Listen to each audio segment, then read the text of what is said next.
Hello students, welcome to personal tutor. मैं हूं संयोगिता और हम पढ़ रहे हैं इंटीजर एक्सरसाइज 1.4। इसमें हमने क्वेश्चन नंबर 4 तक डिस्कशन पूरा कर लिया है। हम बढ़ रहे हैं क्वेश्चन नंबर 5 पर। तो आज हम क्वेश्चन नंबर 5 सॉल्व करेंगे। इसे पूरा लिखेंगे, पहले क्वेश्चन नंबर 5 को लिख लेंगे पूरा। इसमें हमें दिया है द टेम्परेचर। एक टेम्परेचर वाला क्वेश्चन हमने 1.3 में भी किया है, बिल्कुल उसके जैसा ही क्वेश्चन है ये भी। So the temperature at noon, at 12 noon was 10 degrees Celsius above 0। ये above 0 का क्या मतलब है ये बताते हैं अभी। if it decreases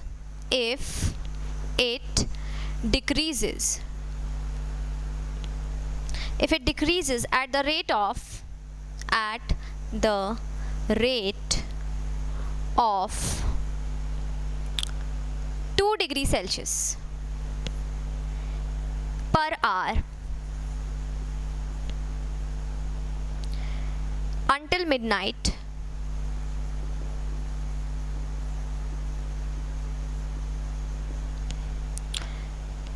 at what time would the temperature be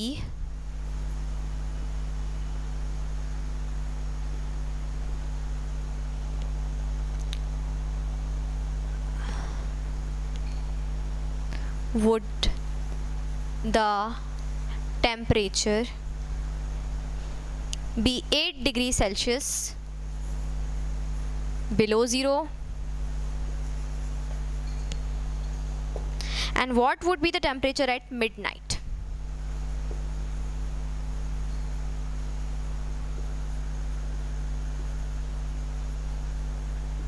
Temperature at midnight। ये हमारा क्वेश्चन नंबर 5 है। अब यहाँ हमसे 2 क्वेश्चंस पूछे हुए हैं। सबसे पहले क्वेश्चन को समझते हैं।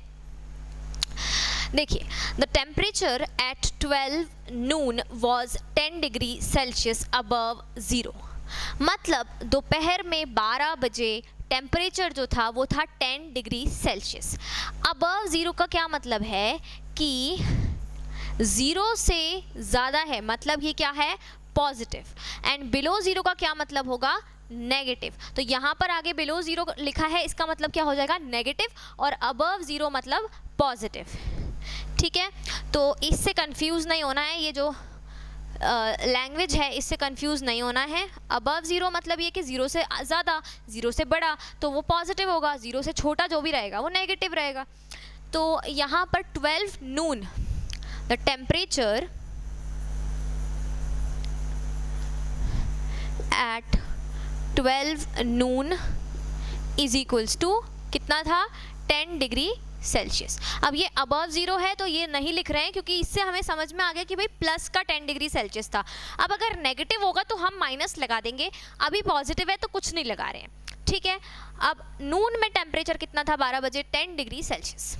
अब ये क्या हो रहा है, डिक्रीज हो रहा है। If it decreases at the rate of 2 degree Celsius per hour until midnight, मतलब अंटिल मिडनाइट मतलब रात के 12 बजे तक ये टेम्परेचर हर घंटे में 2 डिग्री सेल्सियस डिक्रीज हुआ है, कम हुआ है। मतलब दोपहर के 12 बजे कितना था, 10 डिग्री सेल्सियस। फिर 1 घंटे बाद दोपहर के 1 बजे ये कितना हो गया, -2, मतलब 10 में से 2 माइनस कर देंगे तो कितना हो जाएगा, ये 8 डिग्री सेल्सियस। फिर 2 बजे ये हो जाएगा कितना, 6 डिग्री सेल्सियस। फिर ये 3 बजे कितना हो जाएगा, 4 डिग्री सेल्सियस। मतलब 2 डिग्री सेल्सियस हर घंटे कम हो रहा है।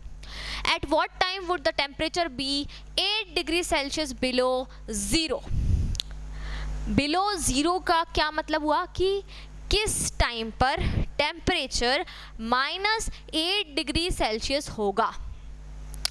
अब टेम्परेचर को अगर -8 डिग्री सेल्सियस होना है तो वो किस टाइम पर होगा, ये हमें पहले सबसे यहाँ पर बताना है। तो चलिए देखते हैं। -8 degree Celsius, so temperature would be -8 degree Celsius at, अब यहाँ पर एट द टाइम लिख लेते हैं, at the time is equals to. अब देखिए यहाँ पर 10 डिग्री सेल्सियस है और 10 से -8 तक आना है। राइट। 10 से -8 तक आने के लिए कितनी बार टेम्परेचर को -2 करना पड़ेगा वो देख रहे हैं।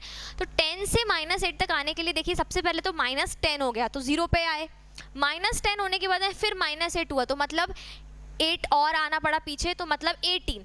अगर मैं नंबर लाइन से समझाऊं, यहाँ पर ये 0 है, ये 10 है और ये -8 है, तो यहाँ से हमें यहाँ पर आना है, 10 से -8 पर आना है, तो हमें कितने काउंट्स करने पड़ेंगे? तो ये यहाँ तक के तो हो गए 10 काउंट्स और यहाँ तक के हो गए 8 काउंट्स, मतलब हमें टोटल करना पड़ेगा कितना? 18 आवर्स हमें 18 डिग्री सेल्सियस हमें काउंट करना पड़ेगा कि भाई 18 डिग्री सेल्सियस पूरा कब कम होगा टेम्परेचर, राइट।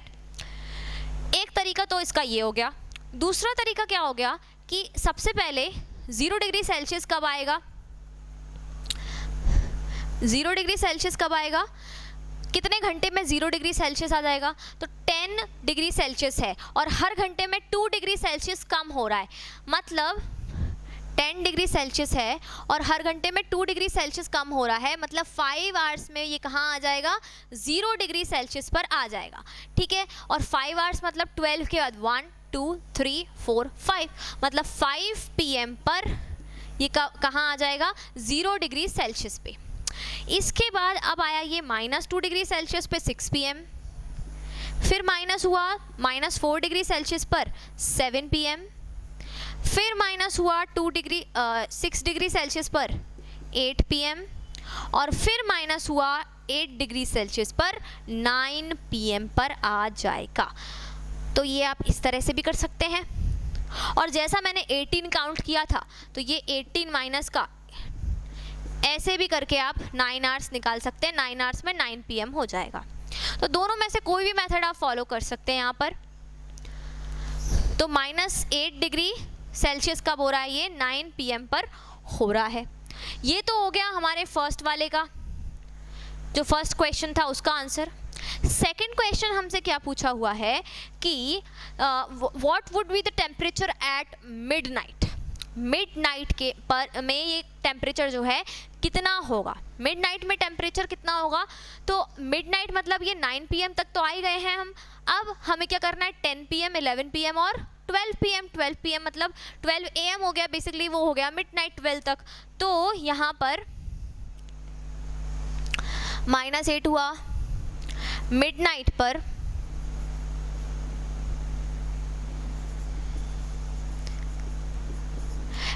निकाल रहे हैं तो -8 डिग्री सेल्सियस कब हुआ था? 9 PM। इसके बाद होगा -10 डिग्री सेल्सियस 10 PM, फिर हो जाएगा -12 डिग्री सेल्सियस 11 PM और ये आ गया मिडनाइट कितना? -14 डिग्री सेल्सियस। ये कब हो गया? मिडनाइट पर। तो इस तरह से 2 करके हम माइनस यहाँ पर कर सकते हैं। अब ये था बिल्कुल सिंपल मेथड जिसमें हमने माइनस कर दिया, 2 बार माइनस कर दिया। अब हम आ रहे हैं, क्योंकि हम यहाँ पर क्या पढ़ रहे हैं? डिवीजन पढ़ रहे हैं, राइट। तो अब हम आएंगे डिवीजन पर कि डिवीजन से इसको कैसे सॉल्व करेंगे। ये आप पॉज करके इसको नोट डाउन कर लीजिए, क्योंकि ये एक तरीका है इसको सॉल्व करने का। बट सिर्फ यही एक तरीका है ऐसा ज़रूरी नहीं है, और भी तरीके हैं सॉल्व करने के।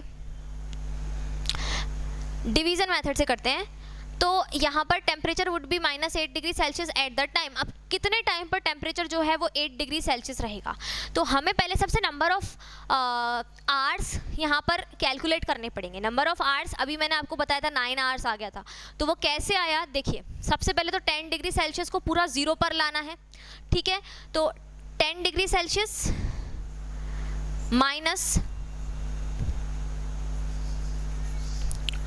-8 डिग्री सेल्सियस -10 डिग्री सेल्सियस, ये पूरा हमको यहाँ पर करना है और फिर हम इसका डिवाइड कर देंगे 2 से। तो ये हो गया -18 डिग्री सेल्सियस, -10 और -10, इनको हमने क्या किया? एक तरीके से एडिशन कर लिया यहाँ पर कि भाई 10 डिग्री सेल्सियस था, 10 डिग्री से सबसे पहले हम पीछे आएंगे तो ये माइनस पे जा रहे हैं, तो -10, और इसको आप ऐसे भी लिख सकते हैं प्लस और -10। तो इससे आपको थोड़ा सा यहाँ पर क्लैरिटी आएगी। -8 degree Celsius plus minus 10 degree Celsius, इतना हमें जाना है। क्यों? क्योंकि देखिए हम 10 पर थे, 10 पर हैं और हमें पीछे जाना है, -8 तक जाना है, तो हमें -10 तक आना पड़ेगा। पहले -10 आकर 0 पर आएंगे, फिर वापस -8 पर जाएंगे, तो -10 तक आएंगे, मतलब 10 से 0 तक आ रहे हैं -10 करते हुए, फिर 0 से जा रहे हैं -8 पर, तो इसलिए हम -10 और -8 को ऐड कर देंगे यहाँ पर, तो ये क्या हो गया -18 डिग्री सेल्सियस, राइट। अब इसको उल्टा भी कर सकते हैं, कैसे? बहुत सारे तरीके हैं इसको करने के, बहुत सारे तरीके। देखिए हमें क्या क्या ऐड करना है, 10 डिग्री सेल्सियस माइनस का 8 डिग्री सेल्सियस, इन दोनों के बीच में डिफरेंस निकालना है, जैसे 10 और -8 के बीच में डिफरेंस निकालना है, तो आप ऐसे भी कर सकते हैं, तो ये भी क्या आएगा 18 डिग्री सेल्सियस, ठीक है। अब ये जो आया 18 डिग्री सेल्सियस, ये कैसे काउंट करेंगे? अब यहाँ पर क्या है, हर आर में 2 डिग्री सेल्सियस हो रहा है, तो इसका डिवाइड कर देंगे 2 से, 18 आ गया, इसका डिवाइड कर देंगे 2 से, तो ये आ गया कितना 2 डिग्री सेल्सियस से, तो ये आ गए 9 आवर्स, और फिर हम क्या करेंगे 12 नून से 9 आवर्स कैलकुलेट करेंगे, तो 12 नून से 9 आवर्स करेंगे तो 9 PM हो जाएगा हमारा आंसर। तो ये भी एक तरीका हुआ, डिवीजन वाला तरीका जो है। ऐसे ही ये मिडनाइट वाला भी सॉल्व कर सकते हैं, कैसे कि भाई मिडनाइट में उन्होंने क्या पूछा कि what would be the temperature eight midnight, midnight में कितना टेम्परेचर होगा, तो मिडनाइट मतलब कितने 12 आवर्स, 12 आवर्स तक क्या हुआ, हर आवर में 2 डिग्री सेल्सियस से टेम्परेचर क्या हुआ है, कम हुआ है। तो देखते हैं पहले टोटल टेम्परेचर डिक्रीज कितना हुआ, total temperature decreased 12 hours multiplied by 2 degree Celsius, क्योंकि हर घंटे में 2 डिग्री सेल्सियस हो रहा था, तो 24 डिग्री सेल्सियस जो है ये टेम्परेचर डिक्रीज हुआ है, कम हुआ है। किससे कम हुआ है, 10 से, तो डिफरेंस निकाल लेते हैं, 10 degree Celsius minus 24 degree Celsius, तो यहाँ क्या आ गया माइनस का 14 डिग्री सेल्सियस, सिंपल। 10 से 24 कम हो गया, तो 10 में से 24 माइनस करेंगे तो कितने बचेंगे, माइनस के 14 डिग्री सेल्सियस, तो ये हमारा आंसर आ गया -14 डिग्री सेल्सियस। तो ये है पूरा हमारा answer -14 and 9 PM। I hope आपको ये क्वेश्चन अच्छे से समझ में आया होगा स्टूडेंट्स। कुछ भी डाउट हैं तो आप उन्हें कमेंट्स में ज़रूर पोस्ट कीजिए। मिलते हैं नेक्स्ट वीडियो में एक नए क्वेश्चन के साथ, तब तक के लिए thank you and good bye.